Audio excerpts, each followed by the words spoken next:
안녕하십니까. 자, 경제법 이어서 공부하시겠습니다.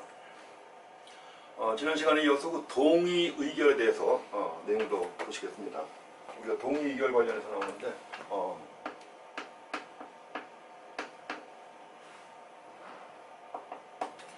지난 시간에 그 동의 의결 하는 경우, 동의 의결을 하는 경우 해가지고 제시했죠. 그래서 그 세 가지 나와 있습니다. 자, 세 가지 같은 경우에는 동의 의결 하지 않고 심의 절차를 진행해야 한다는 거 얘기했습니다.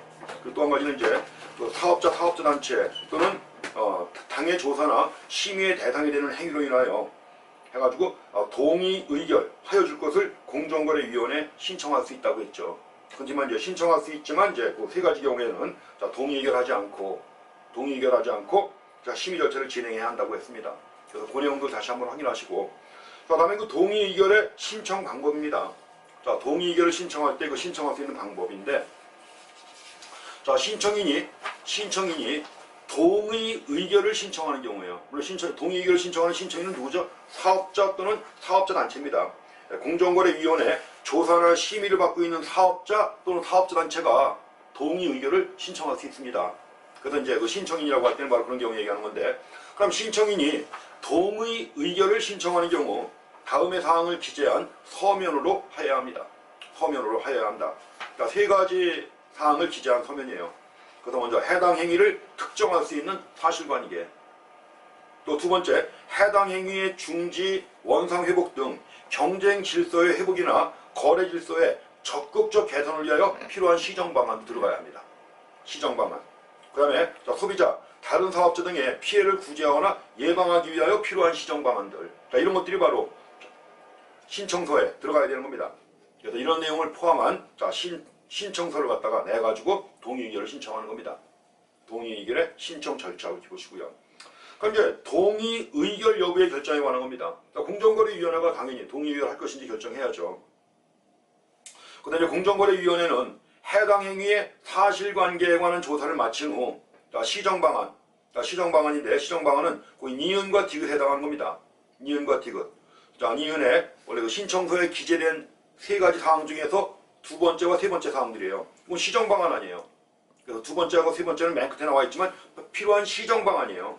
그래서 이제 시정방안이 다음의 요건, 자, 기억 니은 나와 있는데 다음의 요건을 모두 충족한다고 판단되는 경우에는 해당 행위 관련 심의 절차를 중단하고, 심의 절차를 중단하고 시정 방안과 같은 취지의 의결, 이게 동의 의결이에요. 그래서 시정 방안과 같은 취지의 의결, 즉 동의 의결을 할 수 있습니다. 그래서 동의 의결을 할 것인지 말 것인지 공정거래위원회가 해당 사실관계에 대한 조사를 마친 다음에 시정 방안이 아래 요건을 충족한다고 판단하는 경우 동의 의결을 할 수 있는 겁니다.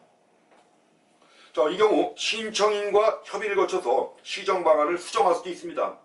동의 의결을 할 때 신청인과 협의를 거쳐가지고 신청 방안을 수정할 수 있습니다. 신청한 대로 동의 의결해 주는 게 아니라 시정 방안을 수정할 수 있습니다. 그 두 가지 경우 요건입니다. 동의 의결의 요건이죠, 이게. 공정거래위원회가 동의 의결할 때 요건입니다. 기억 니은 두 가지입니다. 자, 해당 행위가 이 법을 위반한 것으로 판단될 경우에는 예상되는 시정조치 그 밖에 제재와 균형을 이뤄야 합니다. 그 다음에 두 번째 요건, 공정하고 자유로운 경쟁 질서나 거래 질서를 회복시키거나 소비자 또 다른 사업자 등을 보호하기에 적절하다고 인정이 돼야 합니다. 이런 요건을 갖출 때 동의 의결을 해줄 수 있습니다. 다시 한번 두 가지 확인해 보세요. 자, 해당 행위가 이 법을 위반한 것으로 판단될 경우에 예상되는 시정조치, 또 그 밖의 제재와 균형을 이루어야 되겠죠, 당연히. 그 다음에 또 한 가지, 공정하고 자유로운 경쟁 질서나 거래 질서를 회복시키거나 또 소비자나 다른 사업자 등을 보호하기에 적절하고 인정되는 경우, 이럴 때 동의 의결 할 수 있습니다. 또 경우에 따라서는 시정 방안을 수정할 수도 있고요. 자, 그것도 중요합니다. 3번에 나와 있는 동의 의결 여부를 갖다가 공정거래위원회가 결정할 때 요건입니다. 두 가지 요건 확인하셔야 됩니다. 다음에 그 동의 의결의 효력입니다. 효력의 한계가 나오는데, 동의 의결의 효력의 한계. 자, 공정거래위원회의 동의 의결은 동의 의결은 해당 행위가 이 법에 위반된다고 인정한 것을 의미하지 아니하며, 동의 의결 해준 거지. 그렇다고 해서 해당 행위가 이 법에 위반된다고 인정한 것을 의미하지 아니합니다. 이 말 주의하셔야 돼요. 말이 약간 좀 꼬여있죠. 꼬여있는데 원래 법조문에 나온 말들이 그런 게 많이 있습니다.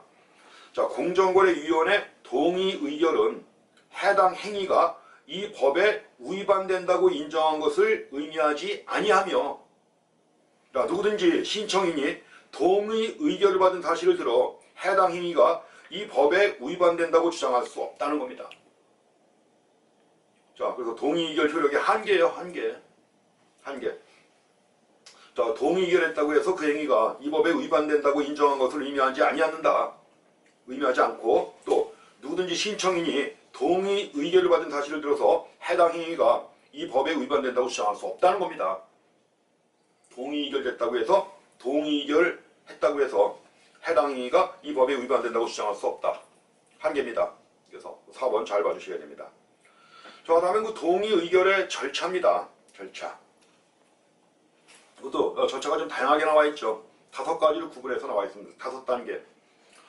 먼저 첫 번째는 그 동의 의결 절차의 개시 여부 결정인데, 공정거래위원회가 결정하는 거죠. 동의 의결할 것인지 말 것인지. 그래서 동의 의결 절차의 개시 여부 결정. 자, 공정거래위원회는 신속한 조치의 필요성, 또 소비자 피해 직접 보상 필요성 등을 종합적으로 고려해서, 자, 동의 의결 절차의 개시 여부를 결정해야 합니다. 뭘 고려해요? 자, 신속한 조치가 필요한가 아닌가, 신속한 조치가 필요한가 아닌가, 또 소비자 피해에 대한 직접 보상이 필요한가 아닌가, 이런 것들을 종합적으로 고려해서 동의 의결 절차의 개시 여부를 결정해야 합니다. 다음에 두 번째, 의견 제출 기회를 갖다 줍니다. 의견 제출 기회를 제공한다. 자, 공정거래위원회는 동의 의결을 하기 전에 30일 이상의 기간을 정하여, 30일 이상의 기간을 정하여 다음의 사항을 신고인 등 이해관계인에게 통지하거나, 신고인 등 이해관계인에게 통지하거나 관보 또는 공정거래위원회 인터넷 홈페이지에 공고하는 등의 방법으로 의견을 제출할 기회를 주어야 합니다. 의견을 제출할 기회를 주어야 한답니다. 주어야 한다. 줄 수 있다가 아닙니다. 의견을 제출할 기회를 주어야 한다.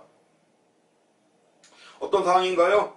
해당 행위의 개요, 해당 행위의 개요, 그리고 관련 법령 조항, 그 다음에 시정방안 또는 수정된 시정방안.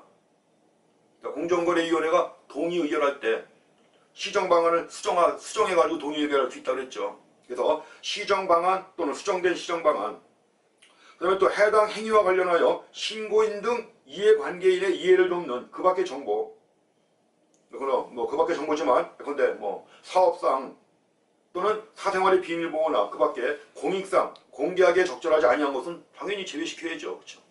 그래서 이렇게 하고 네 가지 사항을 신고인 등 이해관계인에게 통지해야 합니다. 또 한 가지, 의견을 제출할 기회를 주어야 합니다.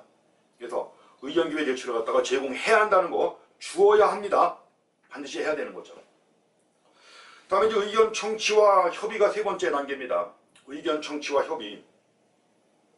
자, 공정거래위원회는 좀 전에 의견 제출 기회 제공과 관련해 가지고 나온 내용인데, 이런 사항을 관계 행정기관의 장에게 통보하고 그 의견을 들어야 합니다. 의견을 들어야 하고, 또 한 가지, 검찰총장과는 협의하여야 한다. 중요한 내용입니다. 이거 시험문제 여러 번 나왔던 얘기예요.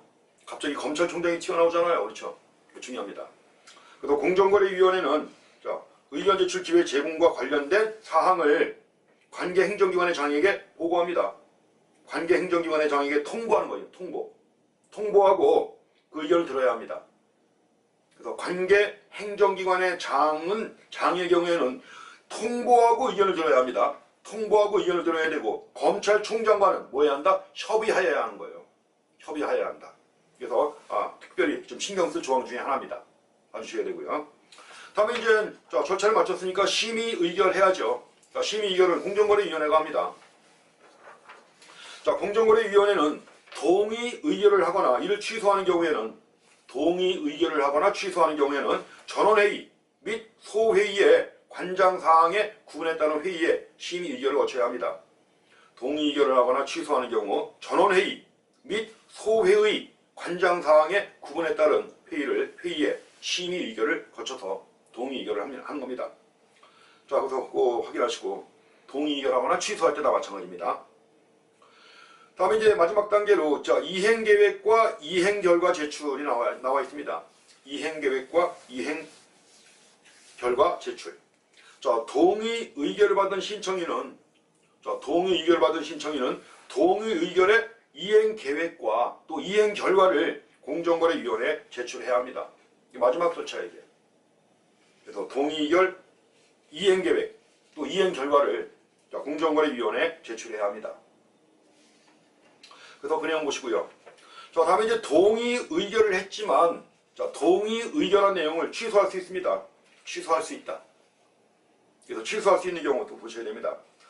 자, 공정거래위원회는 다음 각 호의 어느 하나에 해당하는 경우에는 동의 의결을 취소할 수 있습니다. 취소할 수 있다. 취소할 수 있답니다. 하여야 한다가 아닙니다. 취소할 수 있다. 첫 번째는 그 동의 의결에 기초가 된 시장 상황 등 사실관계에 현저한 변동이 있어요. 그 사실관계에 현저한 변동 등으로 인해 시정 방안이 적정하지 아니하게 된 경우입니다. 시정 방안은 그 신청인이 시정 방안을 낸 건데 그 시정 방안이 시장 상황 등 사실관계의 현저한 변경 등으로 적정하지 아니하게 된 경우 이럴 때 취소할 수 있습니다. 다음에 신청인이 제공한 불완전하거나 부정확한 정보로 인하여 동의 의결을 하게 되었거나 또는 신청인이 거짓 또는 그 밖의 부정한 방법으로 동의 의결을 받은 경우에요. 당연히 이럴 때 뭐예요? 이럴 때는 취소해야 되는 거죠. 무슨 취소할 수 있는 경우입니다. 취소할 수 있다예요. 또 신청인이 제공한 불완전하거나 부정확한 정보로 인하여 동의 의결을 하게 되었거나 신청인이 거짓 또는 그 밖의 부정한 방법으로 동의 의결을 받은 경우 공정거래위원회는 동의 의결을 취소할 수 있다. 할 수 있답니다. 이런 경우에도 하여야 한다가 아닙니다. 만약에 문제가 나오는 경우 이런 경우에 동의 의결을 취소하여야 한다. 나오면 뭐예요? 틀린 거예요. 이런 경우에도 취소할 수 있는 겁니다. 아무리 거짓 또는 그 밖의 부정한 방법으로 나와도 뭐예요? 취소할 수 있답니다. 원래 다른 법 같은 경우에는 그렇습니다. 다른 법 같은 경우에는 거짓 또는 그 밖의 부정한 방법으로 한 경우 있죠. 반드시 취소입니다. 우리가 절대적 취소라고 하는 게 있어요. 그런데 지정을 취소하거나 허가를 취소하거나 취소하는 경우인데 거짓 또는 그 밖의 부정한 방법으로 받은 경우 있죠. 반드시 취소입니다. 근데 이런 경우는 아닙니다. 지금 이런 경우에는 동의 의결을 취소할 수 있다는 거 주의하셔야 돼요. 그래서 두 번째 같은 경우에 진짜 이거는 당연히 해야 되는 경우인데 당연히 해야 되는 경우지만 그래도 반드시 취소가 아니라 취소할 수 있답니다. 동의 의결을 취소할 수 있다. 그 다음에 세 번째, 신청인이 정당한 이유 없이 동의 의결을 이행하지 아니하는 경우 이럴 때도 동의 의결을 취소할 수 있습니다. 세 가지 경우입니다. 특별히 신경 써서 보셔야 되고 두 번째 경우에도 취소할 수 있답니다. 다음에 두 번째, 니은에 동의 의결에 기초가 된 시장 상황 등 첫 번째 경우죠. 좀 전에 취소할 수 있는 경우 첫 번째 상황인데 동의 의결에 기초가 된 시장 상황 등 사실관계의 현저한 변경 등으로 인해 시정 방안이 적절하지 아니하게 된 경우에 해당하여 동의 의결을 취소하는 경우 있죠. 이럴 때는 신청인이 동의 의결을 하여 줄 것을 신청하면 공정거래위원회는 다시 동의 의결을 할 수가 있습니다. 그런데 시장 상황 등 사실관계의 현저한 변경 등으로 인하여 시정 방안이 적절하지 아니하게 된 경우 그래서 동의 의결을 취소하는 경우예요. 이런 경우에는 또 다시 동의 의결을 할 수 있습니다. 그건 상황이 바뀐 거 아니에요, 이거는. 상황이 바뀐 것이기 때문에 이럴 때는 다시 동의 의결을 할 수 있습니다. 그렇지만 두 번째, 세 번째는 다시 하면 안 되겠죠, 그렇죠? 두 번째, 세 번째는 아닙니다. 그래서 그 첫 번째 사유에 해당해가지고 동의 의결을 취소한 경우에는 신청인이 다시 동의 의결을 해줄 것을 신청하면 공정거래위원회는 다시 동의 의결을 할 수 있습니다. 첫 번째 경우만 그렇게 할 수 있습니다. 다시 동의 의결을 할 수 있다. 그 다음에 이제 두 번째 사유, 디귿 보세요. 디귿 보시면 신청인이 제공한 불완전하거나 부정확한 정보로 인하여 동의 의결을 하게 되었거나 또 신청인이 거짓 또는 그 밖의 부정한 방법으로 동의 의결을 받은 경우와 또 신청인이 정당한 이유 없이 동의 의결을 이행하지 아니하는 경우에 해당하여 동의 의결을 취소하는 경우예요. 그러니까 그 두 번째, 세 번째의 경우에 해당해서 그러니까 두 번째, 세 번째 이후에 해당해가지고 동의 의결을 취소한 경우입니다. 이런 경우에는 공정거래위원회는 중단된 해당 행위 관련 심의 절차를 계속하여 진행할 수 있죠, 당연히. 동의 의결을 취소했으니까 해당 관련 심의 절차를 계속하여 진행할 수 있습니다. 자, 뭐 두 가지로 나눠서 보셔야 됩니다. 자, 동의 의결의 취소 사유가 세 가지가 있는데 첫 번째 사유의 경우하고 두 번째, 세 번째 사유의 경우하고 구분해가지고 그 이후에 절차를 확인하시기 바랍니다. 자, 니은, 디귿, 그거 중요합니다. 니은, 디귿 특히 중요하고 뭐 기억에서도 이제 그 세 가지 사유와 관련해가지고 내용 잘 확인하셔야 됩니다. 역시 여기도 이행관계금이 있습니다. 자, 공정거래위원회는 정당한 이유 없이 상당한 기간 내에 동의 의결을 이행하지 아니한 자에게 동의 의결이 이행되거나 취소되기 전까지 1일당 200만원 이하의 이행강제금을 부과할 수 있습니다. 자, 동의 의결과 관련해가지고 이행강제금 얼마? 1일당 200만원입니다. 자, 1일당 200만원의 이행강제금을 부과할 수 있다. 자, 이렇게 보셔야 되고요. 자, 다음에 이제 의견 진술과 자료 열람 요구와 관련된 내용입니다. 의견 진술과 자료 열람 요구해가지고 법제 52조하고 52조의 2에 나온 내용입니다. 자, 의견 진술 기회를 갖다 부여합니다. 의견 진술 기회 줘야죠, 그렇죠? 의견 진술 기회를 줘야 되는 겁니다. 그래서 기억에 공정거래위원회는 이 법의 규정에 위반되는 사항에 대하여 시정조치 또는 과징금 납부 명령을 하기 전에 명령을 내리기 전에 당사자 또는 이해관계인에게 의견을 진술할 기회를 주어야 합니다. 뭐 당연한 얘기죠. 당연한 조치. 그래서 당사자나 또는 이해관계인에게 의견을 진술할 기회를 주어야 한다. 그 다음에 당사자 및 이해관계인은 공정거래위원회 회의에 출석해서 그 의견을 진술하거나 필요한 자료를 제출할 수 있습니다. 자, 자료 열람 요구가 있습니다. 당사자 또는 이해관계인은 공정거래위원회에 대하여 이 법의 규정에 의한 처분과 관련된 자료의 열람 또는 복사를 요구할 수 있습니다. 당연한 권리예요, 이것도. 그래서 당사자나 이해관계인이 처분과 관련된 자료의 열람 또는 복사를 요구할 수 있습니다. 이 경우 공정거래위원회는 자, 자료를 제출한 자의 동의가 있거나 또는 공익상 필요하다고 인정할 때에는 이에 응해야 되는 겁니다. 당연한 거죠, 그렇죠? 그래서 이것은 이제 절차에 관한 내용인데 그래도 한 번만 읽어보고 지나가시고요. 다음에 이제 불복 절차가 나옵니다. 불복 절차에 이의신청이 있고요. 이의신청, 그 다음에 시정조치 명령에 집행정지가 있고요. 그 다음에 자, 소외 증의가 있습니다. 그 세 가지가 바로 이제 불복 절차로 나옵니다.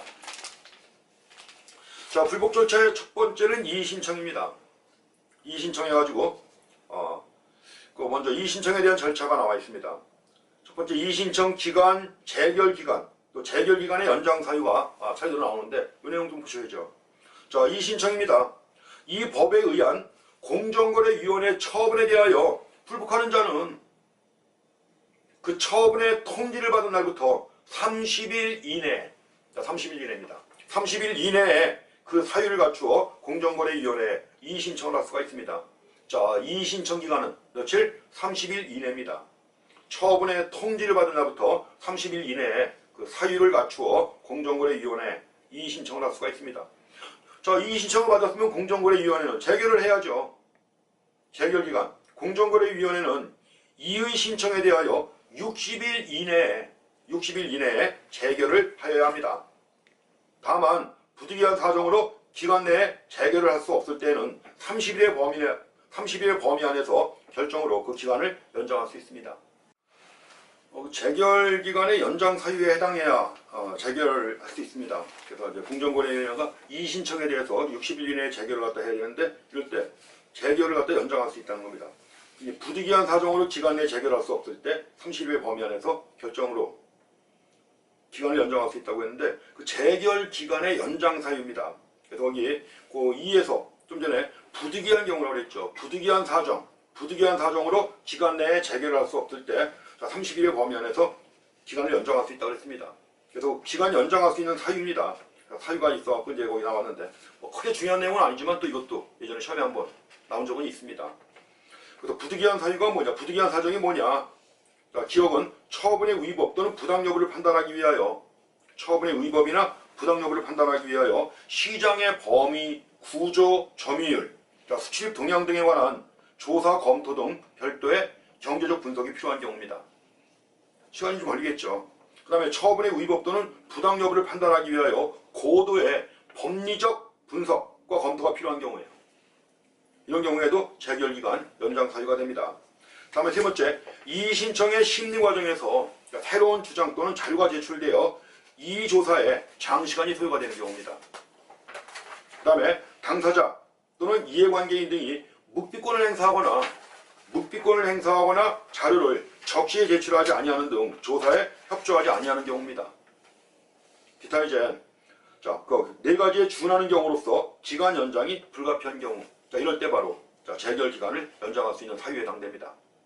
간단하게 체크해 주시고요. 그게 중요한 내용은 아닙니다. 근데 그래도 과거에 한번 시험에 나온 적은 있었습니다. 물론 이것만 가지고 나오는 게 아니라 이제 종합적으로 나올 때 이 얘기가 출제가 된 적이 있었는데 참고로 한번 보시고요. 자, 다음에 그 시정조치명령의 집행정지와 관련해 가지고 법 53조의 2에 나와 있는데, 자, 이것도 이제 불복 절차 중에 하나입니다. 불복 절차의 첫 번째가 이의신청이고 두 번째가 바로 시정조치명령의 집행정지와 관련된 내용이 나옵니다. 시정조치명령의 집행정지. 먼저 여기 집행정지라는 말이 나와요. 집행정지. 자, 공정거래위원회는 이 법의 규정에 의한 시정조치명령을 받은 자가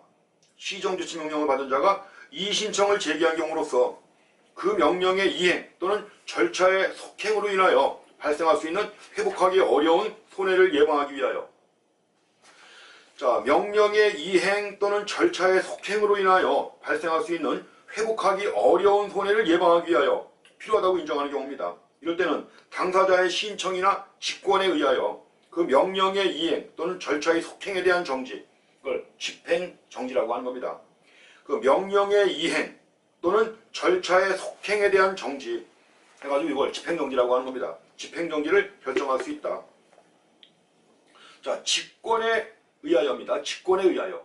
공정거래위원회가 직권에 의하여 집행정지를 결정할 수 있습니다. 자, 집행정지를 갖다 결정할 수 있고, 자, 결정한 다음에 또 뭐요? 그 결정을 취소할 수가 있습니다. 그래서 이번에, 자, 공정거래위원회는 집행정지의 결정을 한 후에 집행정지의 사유가 없어진 경우에요. 집행정지의 사유가 없어진 경우에는 당사자의 신청 또는 직권에 의하여, 당사자의 신청에 의해서거나 아니면 직권에 의하여 집행정지의 결정을 취소할 수 있습니다. 집행정지의 결정을 취소할 수 있다. 그 다음에 집행정지의 대상인데 과징금 납부명령은 집행정지의 대상에 해당하지 않습니다. 잘 나와요. 꼭 기억해 놓으세요. 자, 과징금 납부명령은 집행정지의 대상에 해당하지 않습니다. 그래서 이거 특별히 좀 주의해서 보셔야 되고요. 그래서 시정조치명령의 집행정지, 또 집행정지한 다음에 결정을 취소할 수도 있고요. 그렇지만 과징금 납부명령은 집행정지의 대상에 해당되지 않습니다. 다음에 이제 세 번째 불복 절차에 해당하는 게 소의 제기입니다. 소의 제기. 54조의 규정에 나와 있습니다. 이 법에 의한 공정거래위원회 처분에 대하여 불복의 소를 제기하고자 할 때에는 처분의 통지를 받은 날 또는 이의 신청에 대한 재결서의 정본을 송달받은 날부터 30일 이내에 이를 제기해야 합니다. 자, 30일 이내 기간이고 불변기간입니다. 변할 수 없는 기간이에요. 꼭 30일 이내에 제기해야 합니다. 자, 불복의 소를 제기하고자 할 때 처분의 통지를 받은 날, 또 이의 신청에 대한 재결서의 정본을 송달받은 날부터 30일 이내에 이를 제기해야 합니다. 자, 확인하시고요. 그 다음에 또 한 가지, 그 소의 제기 절차인데, 자, 현행 행정소송법상 행정심판제도가 있잖아요. 행정심판제도는 임의적 절차입니다. 행정심판은 임의적 절차이기 때문에 따라서 이의신청 절차를 거칠 필요 없이 바로 행정소송을 제기할 수 있습니다. 법원에다가. 그래서 행정심판제도는 임의적 절차이기 때문에 이의신청 절차를 거칠 필요 없이 바로 행정소송을 제기할 수 있습니다. 그거 좀 확인하셔야 되고요. 자, 이제 중요한 내용들은 점점 끝나가고 다음에 이제 제 9장에 과징금 부과 및 징수, 손해배상 등이 나오는데 이런 것들도 또 과징금 부과하는 문제들도 시험에 나오긴 나옵니다. 다른 것만큼 자주 나오진 않지만 그래도 과징금 부과에 대해서 좀 보셔야 됩니다. 먼저 첫 번째 그 과징금의 부과에 대한 내용입니다. 과징금 부과와 관련해 가지고 과징금 부과 시의 고려사항이 나와 있죠. 자, 공정거래위원회는 이 법에 따라 과징금을 부과하는 경우 다음 각 호의 사항을 고려해야 한다. 자, 과징금을 갖다 부과할 때는 자, 위반 행위의 내용 및 정도, 또 위반 행위의 기간 및 횟수, 또 위반 행위로 인하여 취득한 이익의 규모입니다. 이것도 이제 시험문제 나올 때 문장에 한 문장으로 내요. 자, 공정거래위원회가 이 법에 따라 과징금을 갖다 부과하는 경우에는 위반 행위의 내용 및 정도, 또 기간 및 횟수, 자, 위반 행위로 인해 취득한 이익 규모 등을 고려하여야 한다. 이런 식으로 해갖고 한 문제 만듭니다. 한 문장 만들어서 그래요. 자, 위반 행위의 내용 및 정도, 기간 및 횟수, 또 위반 행위로 인해 취득한 이익 규모, 이걸 고려해가지고 과징금의 액수를 정해서 부과하는 겁니다. 다음에 이번에 합병이 있는 경우 과징금의 부과 어떻게 할 것이냐. 합병한 경우 과징금의 부과는 자, 공정거래위원회는 이 법의 규정을 위반한 회사인 사업자의 합병이 있는 경우, 이 법의 규정을 위반한 회사인 사업자의 합병이 있는 경우에는 당해 회사가 행한 위반 행위는 합병을 존속하거나 합병에 의해 설립된 회사가 행한 행위로 보아 과징금을 부과 징수할 수 있습니다. 당연히 합병한 경우에도 뭐요? 합병한 경우에도 합병을 존속하거나 합병에 의해 설립된 회사가 행한 행위로 봅니다. 그래서 과징금을 부과 징수할 수 있습니다. 합병한 경우에도 과징금 부과합니다. 또 3번에 분할이나 분할 합병한 경우입니다. 분할이나 분할 합병하는 경우 과징금 부과가 있습니다. 그래서 공정거래위원회는 이 법을 위반한 회사인 사업자가 회사를 분할한 거예요. 분할되거나 분할 합병하는 경우입니다. 이럴 때는 분할되는 사업자의 분할일 또는 분할 합병일 이전의 위반 행위를 다음 각 호의 어느 하나에 해당하는 회사의 행위로 보고 과징금을 역시 부과 징수할 수 있습니다. 합병하는 경우에도 과징금 부과합니다. 합병하는 경우 또 분할이나 분할 합병하는 경우에도 마찬가지로 과징금 부과합니다. 그래서 이제 분할되는 회사, 또 분할 또는 분할 합병으로 설립되는 새로운 회사, 그 다음에 분할되는 회사의 일부가 다른 회사에 합병된 후 그 다른 회사가 존속하는 경우 그 다른 회사에 대해서 과징금을 부과 징수할 수 있습니다.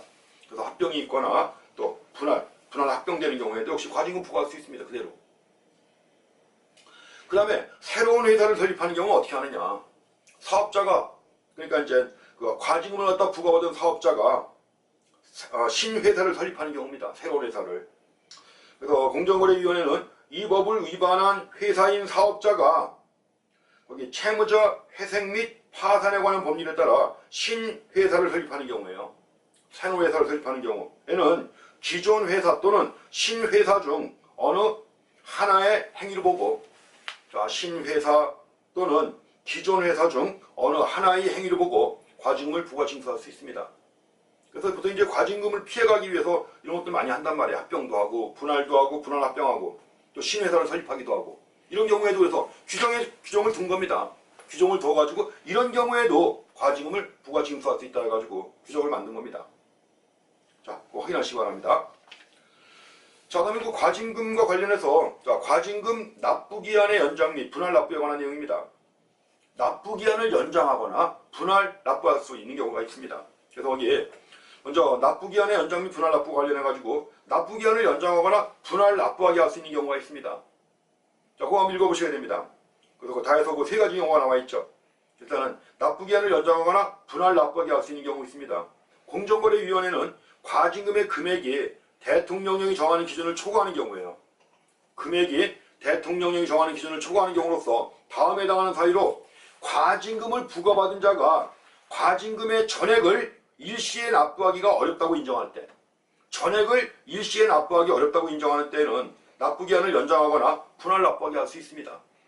납부기한을 연장할 수도 있고 분할 납부하게 할 수 있습니다. 물론 이때도 필요하다고 인정하는 때에는 담보를 제공하게 할 수 있습니다. 담보를 제공하게 할 수 있다. 자, 네 가지 경우입니다. 재해 또는 도난 등으로 재산에 현저한 손실을 받은 경우예요. 재해 또는 도난 등으로 재산에 현저한 손실을 받는 경우, 또 사업 여건의 악화로 사업이 중단 위기에 처했다. 이런 경우에도 납부기한을 연장하거나 분할 납부하게 할 수 있습니다. 또 과징금의 일시 납부에 따라 자금 사정에 현저한 어려움이 예상되는 경우, 뭐 사정이 딱하죠. 세 가지 모두. 그렇죠. 세 가지 모두 사정이 딱하고, 이런 경우에는 과징금을 납부기한을 연장하거나 분할 납부하게 할 수 있습니다. 그러면 납부기한의 연장 또는 분할 납부하려면 뭐예요? 이거 신청을 받아서 하는 거죠. 당연히. 그냥 일방적으로 해주는 게 아니라. 자, 과징금 납부 의무자가 과징금 납부기한의 연장 또는 분할 납부를 신청하고자 할 때는 과징금 납부를 통지받은 날부터 30일 이내에 해야 합니다. 30일 이내에 공정거래위원회에 신청해야 합니다. 그래서 30일 이내에 신청해야 돼요. 신청해야 되는 것이고, 그 다음에 이제 공정거래위원회가 납부기한의 연장 또는 분할 납부하도록 했는데 그걸 취소할 수가 있습니다. 취소. 그래서 3번에 나와 있죠. 공정거래위원회는 납부기한이 연장되거나 분할 납부가 허용된 과징금 납부 의무자가 다음에 어느 하나에 해당하게 된 경우, 이럴 때는 납부기한의 연장 또는 분할 납부 결정을 취소하고 일시에 징수할 수 있는 경우가 있습니다. 그게 뭐냐? 자, 분할 납부 결정된 과징금을 그 납부기한 내에 납부하지 아니한 경우에요. 자, 분할 납부하도록 했는데 그 기한 내에 또 납부하지 않은 겁니다. 이럴 때는 뭐예요? 분할 납부를 취소하고 일시에 징수할 수 있습니다. 다음에 두 번째로 담보의 변경. 아까 우리가 이런 처분을 갖다 하는 경우에는 필요한 때 담보를 제공하게 할 수 있다고 했죠. 담보를 제공하게 할 수 있다고 했는데, 자, 담보의 변경, 기타 담보 보존에 필요한 공정거래위원회 명령을 이행하지 아니한 때입니다. 이럴 때도 납부기한의 연장 또는 분할 납부를 취소할 수 있습니다. 다음에 세 번째, 강제 집행, 경매의 개시, 파산 선고, 법인의 해산, 자, 국세 또는 지방세의 체납 처분을 받은 때 등 과징금의 전부 또는 잔여분을 징수할 수 없다고 인정되는 때입니다. 이럴 때도 납부기한의 연장 또는 분할 납부를 취소하고 일시에 징수할 수 있습니다. 그 다음에 이제 마지막으로 첫 번째, 이 분할 납부나 아니면 납부기한을 연장할 때 그 사유가 있었는데 그 사유가 해소된 거예요. 그 사유가 해소가 돼가지고 과징금을 일시에 납부할 수 있다고 인정되는데, 이럴 때도 취소할 수 있습니다. 그러니까 충분한 여유가 생긴 거. 이제 처음에는 여유가 없어갖고 진짜 사정이 딱해서 분할 납부기한의 연장을 해줬는데 그 사유가 없어진 겁니다. 사유가 없어져가지고 현재 충분히 납부할 능력이 있다고 판단되는 경우죠. 이럴 때도 역시 취소할 수 있습니다. 납부기한의 연장 또는 분할 납부를 취소할 수 있다.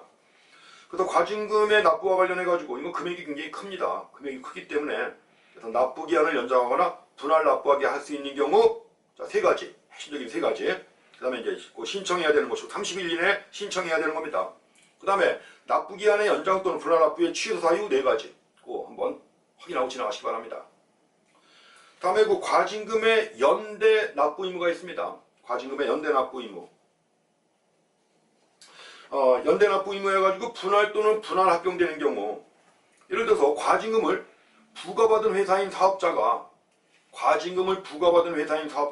분할 또는 분할 합병되는 경우입니다. 이럴 때는 다음 각 호의 회사가 연대하여 납부할 책임을 집니다. 연대하여 함께 납부해야 되는 거예요. 연대 책임을 지는 겁니다.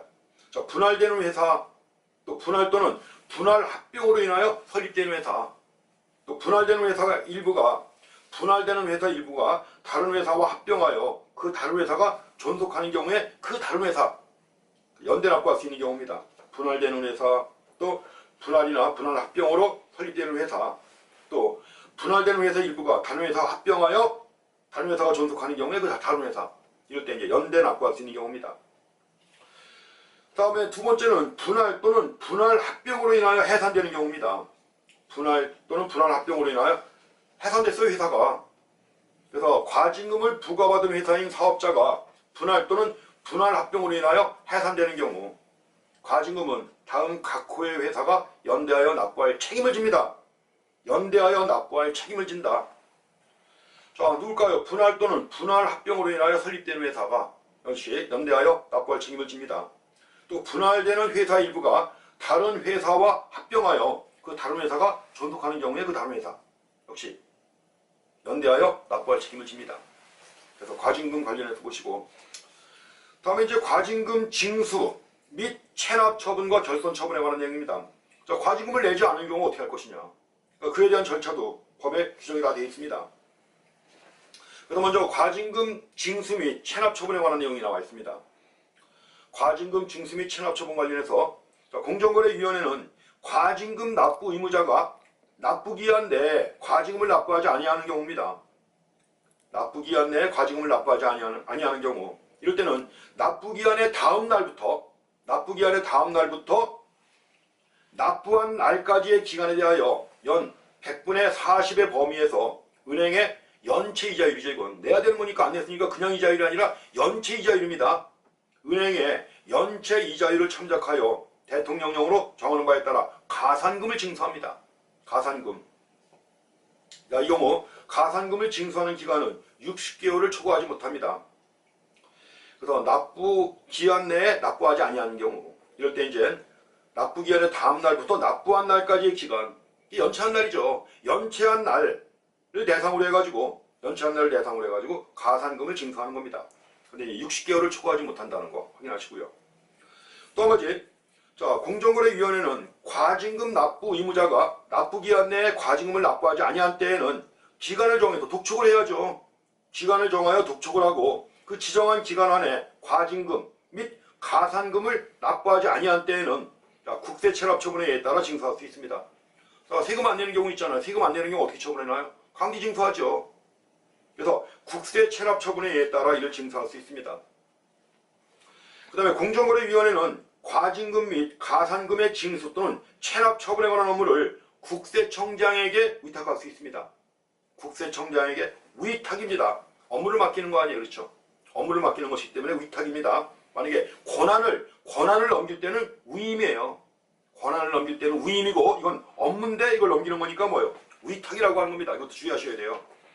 그래서 이 업무를 국세청장에게 위임할 수 있다고는 틀린 거죠. 위탁할 수 있는 겁니다.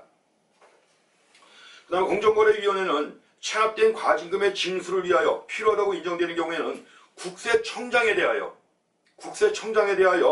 과징금을 체납한 자에 대한 국세 과세에 관한 정보의 제공을 요청할 수 있습니다. 국세청장한테 과징금을 체납한 자에 대한 국세 과세에 관한 정보의 제공을 요청할 수 있습니다. 보시고요. 그 다음에 저기 5번 나온 얘기는 5번 한번 읽어보시면 됩니다. 다음에 그 과징금, 환급, 가산금이 있습니다. 과징금, 환급, 가산금 해가지고 공정거래위원회가 이의신청의 재결 또는 법원의 판결 등의 사유로 과징금을 환급하는 경우입니다. 과징금을 환급하는 경우, 얘는 과징금을 납부한 날부터 환급한 날까지의 기간에 대하여 환급, 가산금을 지급해야죠. 법원에 과징금을 갖다 받았는데 그에 대한 이의신청의 재결, 법원 판결 등의 사유로 과징금을 돌려줘야 되는 경우예요. 그럼 돌려주는 경우에도 당연히 뭐예요? 그 기간에 대해서 안 낸 경우 가산금 붙였잖아요. 안 낸 경우에 가산금을 갖다가 부과했다면 당연히 뭐예요? 환급하는 경우에도 환급 가산금을 지급해야 되는 거죠. 당연히. 그래서 과징금의 환급 가산금입니다. 가산금. 이의신청의 재결 또는 법원의 판결 등의 사유로 과징금을 환급하는 경우, 이럴 때는 환급 가산금을 지급해야 합니다. 다만 법원의 판결에 의하여 과징금 부과 처분이 취소가 된 거예요. 가지고 판결 이유에 따라 새로운 과징금을 부과하는 경우에는 당초 납부한 과징금에서 새로 부과하기로 결정한 과징금을 공제한 나머지 금액에 대해서만 환급 가산금을 계산하여 지급합니다. 그 점 확인해 주시기 바랍니다. 기타 이제 또 한 가지 처분이 하나 남아있는데 다음 시간에 이어서 하겠습니다. 여기까지 마치겠습니다. 수고했습니다.